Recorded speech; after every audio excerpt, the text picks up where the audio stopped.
Kementerian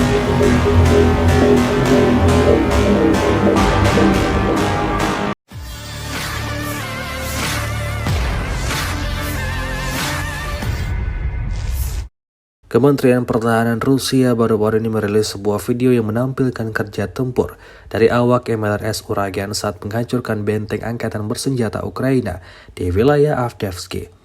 Rekamannya diunggah di akun Telegram @moderasia pada Senin 18 Maret 2024.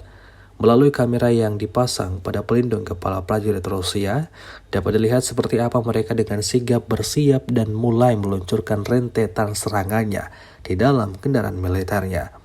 Terhitung lebih dari 5 kali serangan roket 220 mm diluncurkan. Akibatnya, musuh kehilangan lebih dari 10 personel militer tewas dan luka-luka. Angka ini menambah jumlah personel Ukraina yang gugur di medan perang.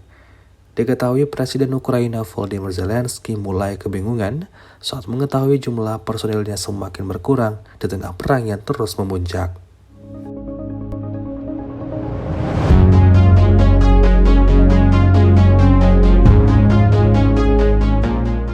Download Tribun X sekarang, menghadirkan lokal menjadi Indonesia.